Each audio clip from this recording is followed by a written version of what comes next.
एक एनपीओ यानी non profit organisation का मेन एम कभी भी प्रॉफिट अर्निंग नहीं है।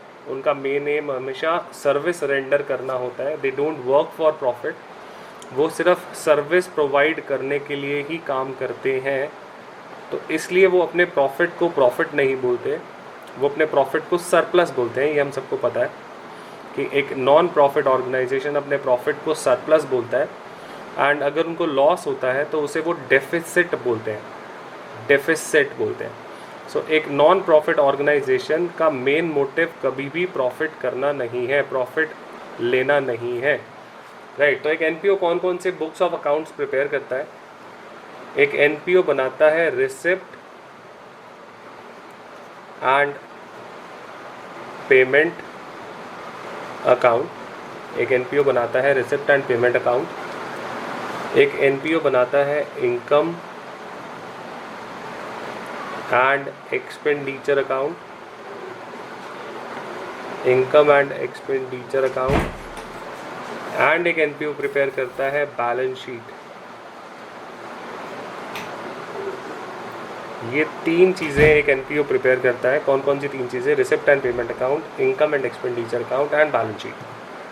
जिसमें रिसिप्ट एंड पेमेंट अकाउंट एक तरीके की कैश बुक है।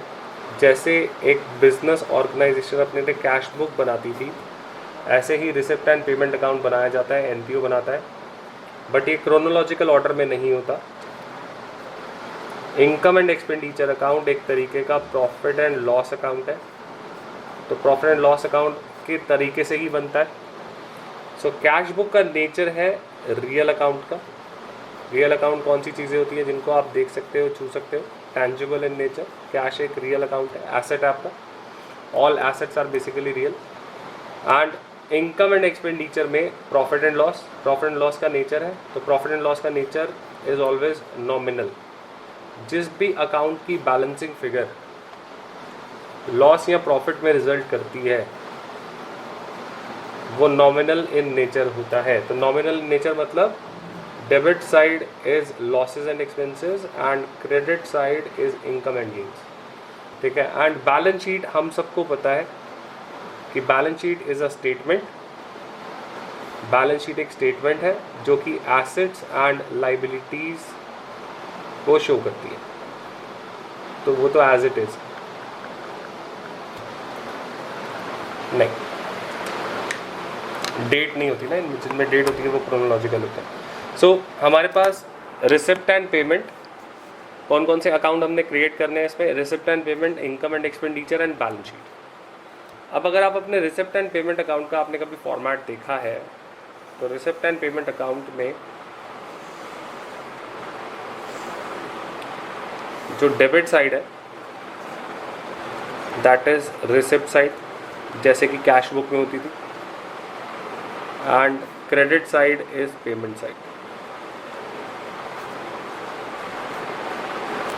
तो डेबिट साइड यानी कि जब भी आप एक कैश बुक को शुरू करते हो तो सबसे पहले आप लिखते हो बैलेंस बीडी। तो यहाँ पे आप 11th क्लास की तरह 1 कॉलम 2 कॉलम कैश बुक्स नहीं बना रहे, आप एक ही कैश बुक एक ही कॉलम के तरीके से बनाते हो, that is related to cash.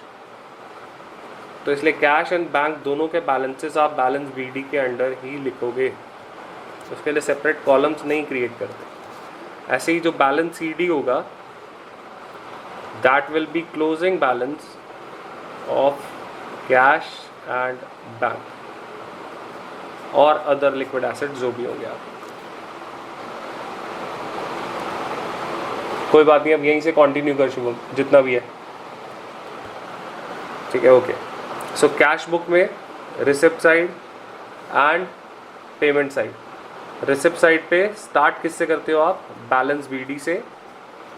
Payment side को स्टार्ट किससे करते हो आप? एंड किससे करते हो आप? बैलेंस सीडी से। यहाँ पे जो लास्ट में बैलेंसिंग फिगर होगी that is balance CD, automatically closing balance of cash and bank. Then receipt side को दो पार्ट में बांटा गया है, revenue receipt and capital receipt. ऐसे ही पेमेंट साइड को भी दो पार्ट में बांटा गया है, revenue payments and capital payments. ये रेवेन्यू और कैपिटल क्या होते हैं? जो रेकरिंग नेचर की ट्रांजैक्शंस हैं, रेकरिंग मतलब जो लगातार होती हैं, एक business with regular time interval वो करता है। सो रेकरिंग नेचर की जो ट्रांजैक्शंस होती हैं वो रेवेन्यू नेचर की होती है। They do not affect assets और लाइबिलिटीज़। ऐसी ट्रांजैक्शन एसेट्स और लाइबिलिटीज़ पे इफेक्ट नहीं करती। वेराज कैपिटल नेचर की जो ट्रांजैक्शंस होती हैं ये नॉन रेकरिंग होती हैं, जो कभी कभी होती हैं, नॉन रेकरिंग होती हैं,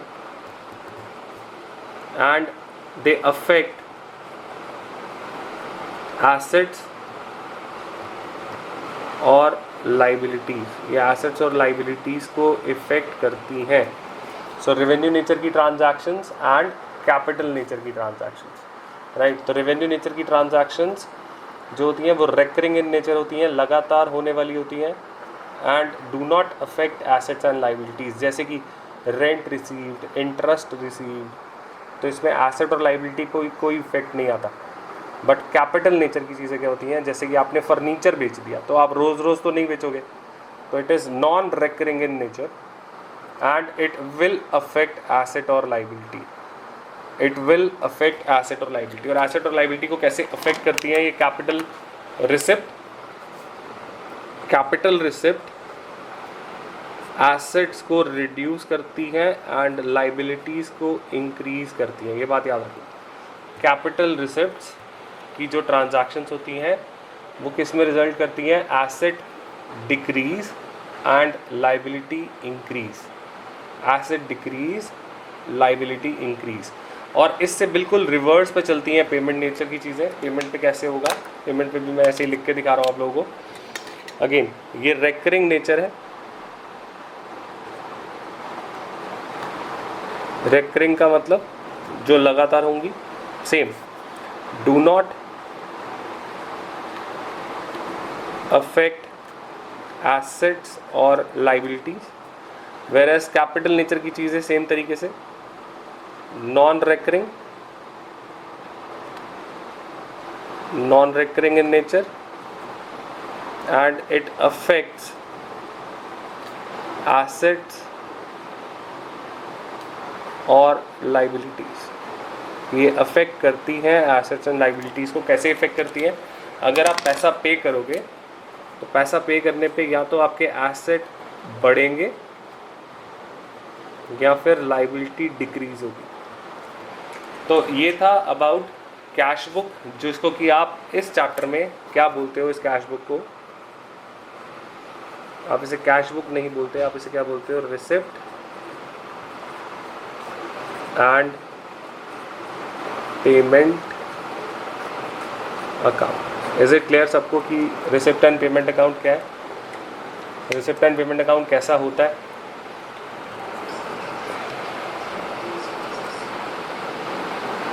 कैपिटल रिसिप्ट्स को डिक्रीज करने का। तब अगर कैपिटल रिसिप्ट हो रही है तो एसेट, सेल ऑफ फर्नीचर से एसेट की वैल्यू कम होगी and it is a capital receipt for you. Sale of furniture, sale of land and building, sale of machinery, किसी भी एसेट को बेचना इज कैपिटल रिसिप्ट। आप एसेट को बेचोगे, आपके पास पैसे आएंगे। Is an example of capital receipt. ठीक है, तो ये था सेल ऑफ एसेट। अगर आप करोगे तो आपके पास पैसा आएगा या जाएगा? पैसा आएगा, तो वो रिसिप्ट का एग्जाम्पल है। तो अगर आप एसेट को बेचोगे तो आपके लिए कैपिटल रिसिप्ट है। ऐसे अगर आप एसेट खरीदोगे तो वो कैपिटल पेमेंट है। ठीक है, okay. So the next is कि कैसे हम इस रिसिप्ट एंड पेमेंट को यूज़ करते हैं, क्योंकि रिसिप्ट एंड पेमेंट अकाउंट आपने कभी बनाना नहीं है एनपीओ के चैप्टर में। रिसिप्ट एंड पेमेंट अकाउंट आपको बना बनाया मिलेगा। आपको रिसिप्ट एंड पेमेंट अकाउंट बना हुआ मिलेगा, उसको आपने बनाना नहीं है। तो I am taking an example कि आपको रिसिप्ट भी गिवन है, आपको पेमेंट भी गिवन है, आपने कौन सी चीज़ों को कैसे पुट करना है ये चीज़ें सीखो। तो balance B D, balance C D, then आपको जो रिसिप्ट होंगी वो दो तरीके से गिवन होंगी, रेवेन्यू एंड कैपिटल। ऐसे ही पेमेंट भी दो तरीके से गिवन होंगी, रेवेन्यू, कैपिटल। तो ये रिसिप्ट एंड पेमेंट अकाउंट आपको गिवन है, आप इससे क्या बनाओगे,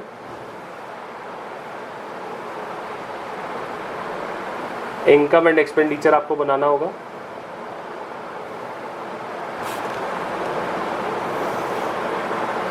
एंड बैलेंस शीट आपको बनानी होगी। आपको बनाना होगा बैलेंस शीट,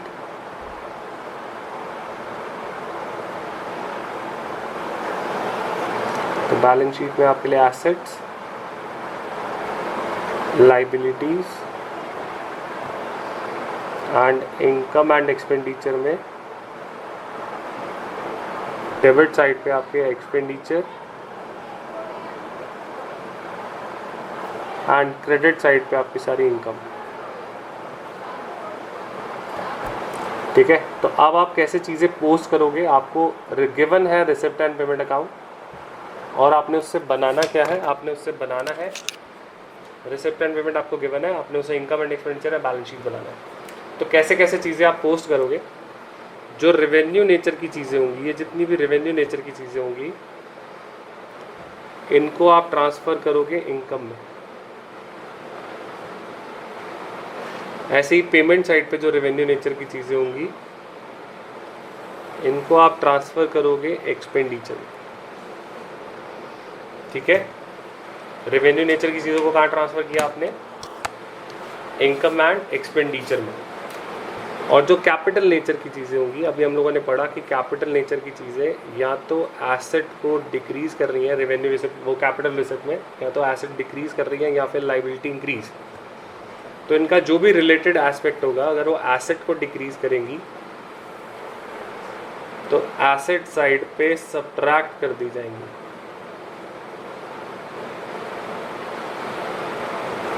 अगर वो लाइबिलिटी को इंक्रीज करेंगी तो लाइबिलिटीज में जाके ऐड कर दी जाएगी।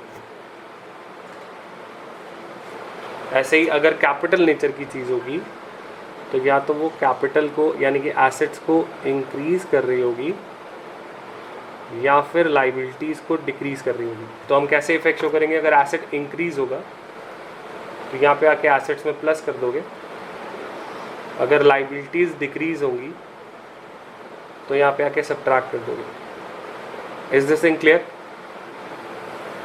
अगर ये यहाँ पे आएगा तो ऑफ कोर्स एसेट इंक्रीज होगा तो आप उसे ऐड कर दोगे, यानी कि आपने परचेज किया है एसेट का।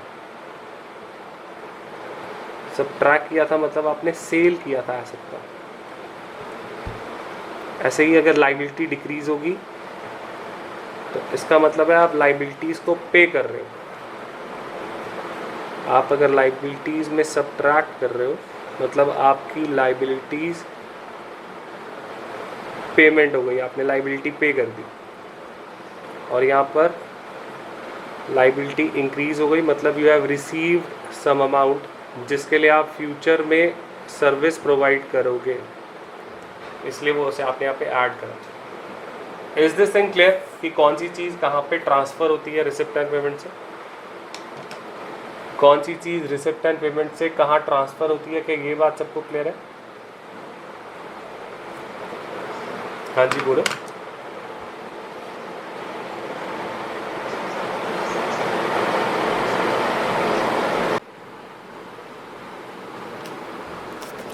हाँ जी, तो अभी तक के कॉन्सेप्ट के हिसाब से पहले हम ये समझ रहे हैं कि कौन सी चीज़ को हम कैसे ट्रांसफ़र करते हैं, किस चीज़ को हम कैसे ट्रांसफ़र करते हैं रिसिप्ट एंड पेमेंट के through income and expenditure and balance sheet में, income and expenditure and balance sheet में। ठीक है, तो आपके पास एक सामने एक क्वेश्चन है जिसमें आपको receipt and payment account given है। This is your receipt and payment account for the year ended 2020, जिसमें ये रिसिप्ट साइड है एंड पेमेंट साइड है। Opening balance is cash balance, तो याद रखना जो भी ये ओपनिंग का बैलेंस होगा this will go to balance sheet. और कौन सी बैलेंस शीट में जाएगा, ये बिगिनिंग की बैलेंस शीट में जाएगा, ओपनिंग बैलेंस शीट में ट्रांसफ़र करा जाएगा इस बैलेंस पीटी को। दो बैलेंस शीट बनाते हो आप लोग, अभी हम आगे क्वेश्चंस में डिस्कस करेंगे कि क्यों बनाई जाती हैं दो बैलेंस शीट। ठीक है, एंड जो क्लोजिंग बैलेंस शीट है, ये जो कैश का अमाउंट होगा ये क्लोजिंग बैलेंस शीट में ट्रांसफ़र किया जाएगा। तो opening balance sheet, closing balance sheet का कैश बैलेंस आपको पता चल गया। नाउ अब आपको बाकी की जो चीज़ें दी होती हैं इनमें आपको ये देखना है कि कौन सी चीज़ रेवेन्यू नेचर की है और कौन सी कैपिटल नेचर की है। तो आप सबको पता है कि एसेट्स और लाइबिलिटीज़ क्या होते हैं, तो जो भी चीज़ एसेट या लाइबिलिटी पे इम्पैक्ट करेगी वो कैपिटल नेचर की है। तो यहाँ पर क्या क्या गिवन है, क्वेश्चन को ध्यान से देखना कि क्या क्या चीज़ें गिवन है। आपको गिवन है subscription, sale of investment. Investment आपका कैपिटल नेचर है, आपको बैलेंस शीट की आइटम है ये बात पता है, तो जो भी चीज़ बैलेंस शीट की आइटम है वो आपके लिए कैपिटल नेचर की है। फर्नीचर आपके लिए कैपिटल नेचर का है। तो आप क्या करोगे, सब्सक्रिप्शन आपके लिए रेवेन्यू आइटम है, उसे आप इनकम में ट्रांसफ़र करोगे। तो इस रिसिप्ट साइड से इनकम साइड पे ट्रांसफ़र कर दिया जाएगा, इस रिसिप्ट साइड से इनकम साइड पे ट्रांसफ़र कर दिया जाएगा सब्सक्रिप्शन को।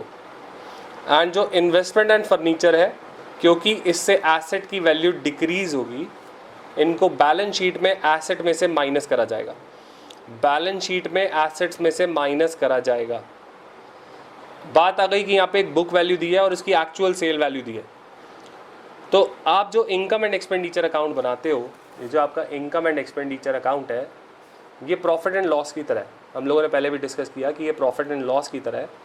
तो इसमें ये जितने भी लॉसेस होंगे आप एक्सपेंडिचर साइड पे डालोगे एंड जितने भी प्रॉफिट्स होंगे वो आप इनकम साइड पे डालोगे। तो यहाँ पर लिखा है कि फर्नीचर जिसकी वैल्यू थी 40,000, जिसकी वैल्यू थी 40,000, वो सोल्ड फॉर 30,000। तो आपका जो फर्नीचर है उस पर आपको 10,000 रुपये का लॉस हुआ, 10,000 रुपीज़ का लॉस हुआ। तो जितने का भी लॉस हुआ उसे आप डालोगे एक्सपेंडिचर साइड पे, जितने का भी लॉस हुआ उसे आप डालोगे एक्सपेंडिचर साइड पे। And book value of asset जो भी होगी, बुक वैल्यू ऑफ एसेट जो भी होगी आप उसे एसेट साइड पे माइनस करोगे। जब आप ये बैलेंस शीट बनाओगे, राइट, जब आप बैलेंस शीट बनाओगे, नहीं करेंगे बेटा, नहीं करेंगे, जो उसकी बुक वैल्यू होगी बुक वैल्यू को एसेट्स में से माइनस करेंगे। बुक वैल्यू कितनी थी 40,000, तो बुक वैल्यू को एसेट्स में से माइनस करेंगे, बुक वैल्यू को एसेट्स में से माइनस करेंगे एंड जो भी लॉस या प्रॉफिट होगा उसे इनकम एंड एक्सपेंडिचर में दिखाएंगे। तो 40,000 की चीज़ 30,000 में बेची तो आपके लिए लॉस हुआ, तो लॉस आप एक्सपेंडिचर पे दिखाओगे 10,000 का एंड 40,000 रुपीज़ को आप एसेट्स में से माइनस करोगे। तो ये आपका ट्रीटमेंट था रिसिप्ट साइड की चीज़ों को आपने कैसे कंसिडर करा जो बैलेंस शीट को इफ़ेक्ट करेंगी। तो ये दोनों आपके लिए कैपिटल नेचर की चीज़ें थी, तो इनको आपने बैलेंस शीट में ट्रीट करा। एंड सब्सक्रिप्शन एंड डोनेशन आपके लिए रेवेन्यू इनकम है, आपके लिए रेगुलर इनकम है, रिकरिंग नेचर की है, इसलिए आपने इनको कहाँ पे पोस्ट करा, आपने इनको इनकम साइड पे पोस्ट करा। आई सपोज रिसिप्ट साइड की चीज़ें कैसे ट्रांसफ़र करते हैं बात समझ आ गई होगी सबको। मैं पेमेंट साइड पे आ रहा हूँ, ठीक है। अब देखो पेमेंट साइड की चीज़ें, पेमेंट साइड पे क्या क्या गिवन था, आपको सैलरीज गिवन थी, सबको पता है सैलरी, रेंट, इंटरेस्ट, ये सब चीज़ें P&L की डेबिट पे डालते थे आप क्लास 11th भी जब आप थे तो ऐसे ही करते थे, अभी भी आपने यही करना है। जो रेगुलर नेचर की चीज़ें हैं लाइक सैलरीज, इसको आप एक्सपेंडिचर पे डाल दोगे, रेंट एक्सपेंडिचर पे डालोगे, स्टेशनरी आपका एक्सपेंस है, एक्सपेंडिचर पे डालोगे। लेकिन आपने डिफेंस बॉन्ड्स, ये आपका कैपिटल नेचर की चीज़ है। डिफेंस बॉन्ड्स, आपने एक एसेट खरीदा, आपके लिए इन्वेस्टमेंट है, तो ये आपके एसेट्स को इंक्रीज कर रहे हैं। डिफेंस बॉन्ड्स क्या होते हैं? Very good. So defence bonds होते हैं जब आप गवर्नमेंट के प्लान्स में इन्वेस्ट करते हो। गवर्नमेंट अपने बॉन्ड इशू करती है, आपने उन बॉन्ड्स को परचेज करा। अभी रिसेंटली गवर्नमेंट अपने सोवेरियन गोल्ड बॉन्ड्स इशू कर रही है, जिसने इन्वेस्टमेंट करनी है 15 साल के लिए, 8 साल के लिए, 10 साल के लिए, जो भी वो उसका टाइम पीरियड होगा। गवर्नमेंट बॉन्ड्स इशू करती है, एक इन्वेस्टमेंट प्लान देती है आपको, आप अपना पैसा उसमें इन्वेस्ट करो, आपके पैसे उसमें इंक्रीज होते हैं। So that is a investment for you, that is an investment for you. तो डिफेंस बॉन्ड्स एक एनपीओ के लिए इन्वेस्टमेंट है। अगर उनके पास एक्स्ट्रा पैसा पड़ा हुआ है, फंड्स का पैसा पड़ा हुआ है, तो एनपीओ अपने पैसे को बॉन्ड्स में अपने बॉन्ड्स में इन्वेस्ट कर देता है ताकि उनका पैसा बढ़े और एनपीओ को फ़ायदा हो।